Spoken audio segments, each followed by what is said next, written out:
আকাশবাণী খবর পড়ছি অর্ক সেন। প্রথমে বিশেষ বিশেষ খবর। প্রধানমন্ত্রী নরেন্দ্র মোদী বলেছেন, সন্ত্রাসবাদের বিরুদ্ধে লড়াইয়ে ভারত পূর্ণ সমর্থন ও বিশ্বাস নিয়ে ইসরায়েলের পাশে রয়েছে।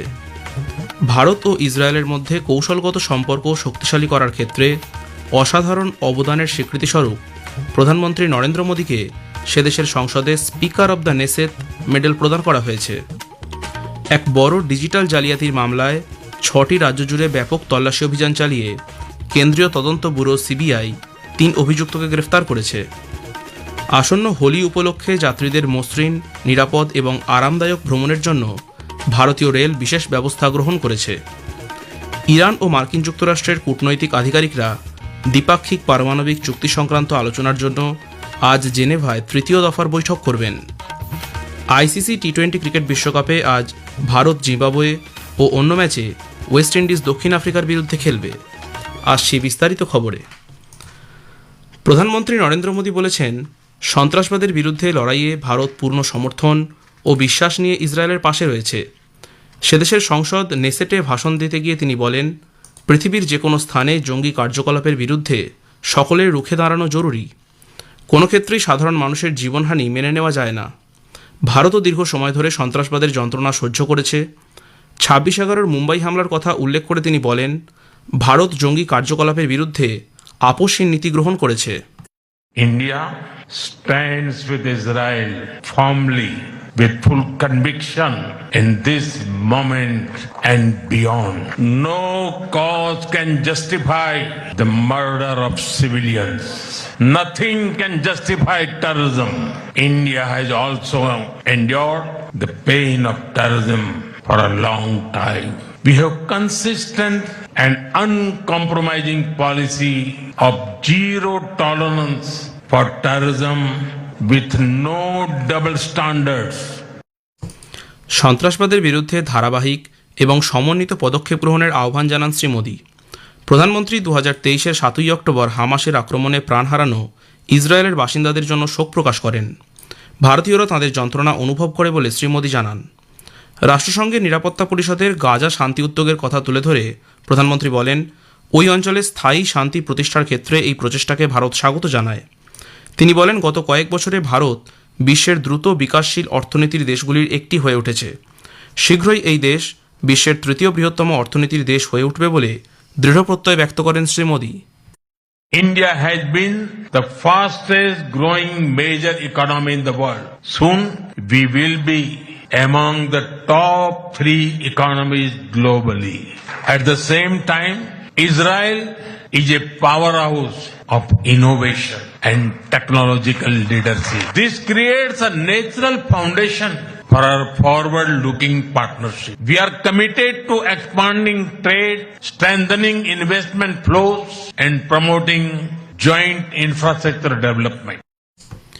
ভারত ও ইসরায়েলের মধ্যে কৌশলগত সম্পর্ক শক্তিশালী করার ক্ষেত্রে অসাধারণ অবদানের স্বীকৃতিস্বরূপ প্রধানমন্ত্রী নরেন্দ্র মোদীকে সে দেশের সংসদে speaker of the Knesset medal প্রদান করা হয়েছে। ইসরায়েলি সংসদের সর্বোচ্চ সম্মান হলো এটি। সেখানে বক্তব্য রাখার পর সংসদের অধ্যক্ষ আমির ওহানা তাকে এই সম্মান প্রদান করেন। প্রধানমন্ত্রী নরেন্দ্র মোদী সমাজ মাধ্যমের এক বার্তায় লিখেছেন, এই সম্মান ভারত ও ইসরায়েলের দীর্ঘস্থায়ী বন্ধুত্বের নিদর্শন। প্রতিরক্ষা, প্রযুক্তি, কৃষি, উদ্ভাবন এবং অর্থনৈতিক সহযোগিতা ক্ষেত্রে দুদেশের দ্বিপাক্ষিক সম্পর্ক আগামী দিনে আরও সুদৃঢ় হবে বলে আশা প্রকাশ করেন তিনি। কেন্দ্রীয় বাণিজ্য ও শিল্পমন্ত্রী পীয়ূষ গোয়েল গতকাল নতুন দিল্লিতে ইসরায়েলি প্রতিনিধি দলের সঙ্গে ভারত ইসরায়েল মুক্ত বাণিজ্য চুক্তি নিয়ে আলোচনা করেছেন। সামাজিক মাধ্যমে তিনি জানিয়েছেন, এই বৈঠকটি ফলপ্রসূ হয়েছে এবং উভয় পক্ষই অর্থনৈতিক সহযোগিতা জোরদার করার বিষয়ে প্রতিশ্রুতিবদ্ধ। তিনি বলেন, বাণিজ্য, উদ্ভাবন ও বৃদ্ধির নতুন সুযোগ তৈরির লক্ষ্যে দুই দেশ ঘনিষ্ঠভাবে কাজ করছে। প্রধানমন্ত্রী নরেন্দ্র মোদী ও ইসরায়েলের প্রধানমন্ত্রী বেঞ্জামিন নেতানিয়াহুর যৌথ দৃষ্টিভঙ্গি এখন বাস্তব রূপ নিচ্ছে। ইসরায়েলের শিল্পমন্ত্রী নীর বারাকাত সামাজিক মাধ্যমে দুই দেশের কৌশলগত সম্পর্কের প্রশংসা করে বলেন, ভারত ও ইসরায়েল এক যুগান্তকারী অগ্রগতির পথে রয়েছে, যা দুই দেশের অর্থনীতির জন্য শক্তিশালী বৃদ্ধির চালিকাশক্তি হিসেবে কাজ করবে। এক বড় ডিজিটাল জালিয়াতির মামলায় 6টি রাজ্য জুড়ে ব্যাপক তল্লাশি অভিযান চালিয়ে কেন্দ্রীয় তদন্ত ব্যুরো সিবিআই 3 অভিযুক্তকে গ্রেফতার করেছে। দিল্লি, কর্ণাটকের বেঙ্গালুরু, কেরালার পালাক্কার, মহারাষ্ট্রের নাগপুর, তেলেঙ্গানার হায়দ্রাবাদ এবং গোয়ার একাধিক স্থানে তল্লাশি চালানো হয়েছে। কেরলের কোট্টায়াম জেলার এক প্রবীণ নাগরিকের কাছ থেকে 1 কোটি টাকারও বেশি জালিয়াতির ঘটনায় এই তল্লাশির সময় সিবিআই বেশ কিছু digital device, debit card, bank অ্যাকাউন্টের নথিপত্র বাজেয়াপ্ত করেছে। অন্যান্য দেশীয় এবং আন্তর্জাতিক সহযোগীদের শনাক্ত করার জন্য তদন্ত চলছে বলে সিবিআই জানিয়েছে। আসন্ন হোলি উৎসব উপলক্ষে যাত্রীদের মসৃণ, নিরাপদ এবং আরামদায়ক ভ্রমণের জন্য ভারতীয় রেল বিশেষ ব্যবস্থা গ্রহণ করেছে। যাত্রীদের সংখ্যা বৃদ্ধির কথা মাথায় রেখে ভারতীয় রেল আগামী মাসের 18 তারিখ পর্যন্ত বিভিন্ন রেলওয়ে জোনে 1244টি বিশেষ ট্রেন চালানোর সিদ্ধান্ত নিয়েছে। প্রয়োজনে এই বিশেষ ট্রেনের সংখ্যা আরও বাড়তে পারে বলে জানিয়েছে রেল মন্ত্রক। এই বিশেষ ট্রেনগুলির দেশের প্রধান শহর, রাজ্য রাজধানী এবং গুরুত্বপূর্ণ আঞ্চলিক কেন্দ্রের মধ্যে চলাচল করবে। পূর্ব মধ্য রেলপথ 50টি, উত্তর রেলপথ 48টি, পশ্চিম রেলপথ 32টি, দক্ষিণ পূর্ব রেলপথ 28টি ও মধ্য রেলপথ 20টি বিশেষ ট্রেন পরিষেবা পরিচালনা করবে বলে জানানো হয়েছে।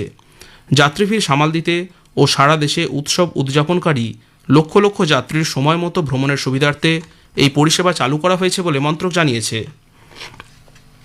রাষ্ট্রপতি দ্রৌপদী মুর্মু বলেছেন, আয়ুর্বেদ, যোগব্যায়াম ও অন্যান্য আয়ুষ পদ্ধতি কেবল রোগের নিরাময় নয়, বরং বৃহত্তর স্বাস্থ্য ব্যবস্থাপনার সঙ্গে জড়িয়ে আছে। রোগ প্রতিরোধ সহ বহু ক্ষেত্রে আয়ুর্বেদ বৈজ্ঞানিক দৃষ্টিভঙ্গির পরিচয় দেয়। রাষ্ট্রপতি দ্রৌপদী মুর্মু গতকাল মহারাষ্ট্রের বুলধানা জেলার শেগাঁওতে জাতীয় আরোগ্য মেলা উপলক্ষে এক জনসভায় ভাষণ দেন। আজকের প্রসঙ্গের এবারের বিষয় এআই সামিট এবং বিনোদন ও সংবাদ মাধ্যমে কৃত্রিম বুদ্ধিমত্তা। পরিচালক অতনু ঘোষ ও পরিচালক, সমালোচক এবং সাংবাদিক রত্নোত্তমা সেনগুপ্তর সঙ্গে কথা বলেছেন অভিজিৎ চক্রবর্তী। আকাশবাণীর সংবাদ বিভাগ প্রযোজিত অনুষ্ঠানটির দ্বিতীয় তথা শেষ পর্ব শুনবেন আজ রাত 8টায় গীতাঞ্জলি, ডিটিএইচ বাংলা এবং আকাশবাণী সংবাদ কলকাতা সোশ্যাল মিডিয়া প্ল্যাটফর্মে। খবর শুনছেন আকাশবাণী থেকে। ইরান ও মার্কিন যুক্তরাষ্ট্রের কূটনৈতিক আধিকারিকরা দ্বিপাক্ষিক পারমাণবিক চুক্তি সংক্রান্ত আলোচনার জন্য আজ জেনেভায় তৃতীয় দফার বৈঠকে বসতে চলেছেন। যদিও ওয়াশিংটন তেহরানের আন্তর্জাতিক তেল ও অস্ত্র আমদানি রফতানির ওপর নতুন করে নিষেধাজ্ঞা আরোপ করেছে। ইরানের রাষ্ট্রপতি মাসুদ পেজেশকিয়ান বৈঠক নিয়ে আশাবাদী বলে জানিয়েছেন। এর ফলে দুই দেশের মধ্যে দীর্ঘস্থায়ী অচলাবস্থা কাটতে পারে বলেও তিনি উল্লেখ করেন। এক জনসভায় তিনি বলেন, এই বৈঠক আয়াতোল্লাহ আলী খামেনেইয়ের নির্দেশেই অনুষ্ঠিত হচ্ছে। ইরানের বিদেশমন্ত্রী আব্বাস আরাগচি এই মুহূর্তটিকে ওয়াশিংটনের সঙ্গে চুক্তির জন্য একটি ঐতিহাসিক সুযোগ বলে অভিহিত করেছেন। অপরদিকে ট্রাম্পও কূটনৈতিক সমাধান পছন্দ করেন বলে জানিয়েছেন। মার্কিন যুক্তরাষ্ট্র সম্প্রতি পশ্চিম এশিয়ার দিকে দ্বিতীয় বিমানবাহী রণতরী মোতায়েন করেছে এবং এই অঞ্চলে মার্কিন সামরিক উপস্থিতি বেড়েছে। এই আলোচনা ভেস্তে গেলে উত্তেজনা ও সামরিক সংঘাতের ঝুঁকি বাড়তে পারে বলে রাজনৈতিক বিশ্লেষকরা জানিয়েছেন। ইতিমধ্যে ইরানকে তেল বিক্রি করতে সহায়তা করার অভিযোগ থাকা 30 জনেরও বেশি ব্যক্তি, বেশ কিছু সংস্থা এবং জাহাজের বিরুদ্ধে নিষেধাজ্ঞা ঘোষণা করেছে মার্কিন ট্রেজারি ডিপার্টমেন্ট। শ্রীলঙ্কার তদন্তকারীরা 2019 সালের ইস্টার সানডে সন্ত্রাসবাদী হামলার ঘটনায় প্রাক্তন গোয়েন্দা প্রধান সুরেশ সাল্লেকে গ্রেফতার করেছে। কলম্বোর শহরতলি থেকে গতকাল অবসরপ্রাপ্ত মেজর জেনারেল সাল্লেকে আটক করা হয়। ওই হামলায় 279 জন নিহত হয়েছিলেন, এদের মধ্যে 45 জন বিদেশি নাগরিক। তদন্তকারীরা জানিয়েছেন, সাল্লেকে ষড়যন্ত্র এবং হামলায় সহায়তা করার অভিযোগে গ্রেফতার করা হয়েছে। 2024 সালের নির্বাচনে অনুরা কুমার দিশানায়কে জয়লাভের পর সুরেশ সাল্লেকে বরখাস্ত করা হয়। এর আগে শ্রীলঙ্কার সুপ্রিম কোর্ট এক রায় জানিয়েছিল, প্রাক্তন রাষ্ট্রপতি মৈত্রীপালা সিরিসেনা এবং কয়েকজন শীর্ষ আধিকারিক হামলা প্রতিরোধের ক্ষেত্রে গাফিলতি করেছেন। ভারত আজ টি20 ক্রিকেট বিশ্বকাপের সুপার 8-এর ম্যাচে জিম্বাবুয়ের মুখোমুখি হবে। চেন্নাইয়ের এম.এ. চিদাম্বরম স্টেডিয়ামে খেলা শুরু হবে সন্ধ্যে 7টায়। অন্য ম্যাচে আহমেদাবাদের নরেন্দ্র মোদী স্টেডিয়ামে ওয়েস্ট ইন্ডিজ দক্ষিণ আফ্রিকার বিরুদ্ধে খেলবে।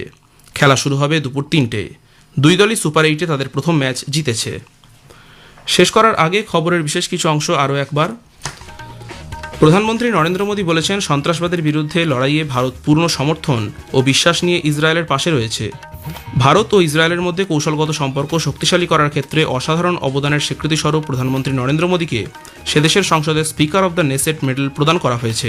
খবর শেষ হলো। এরপরের খবর শুনুন 7টা বেজে 25 মিনিটে।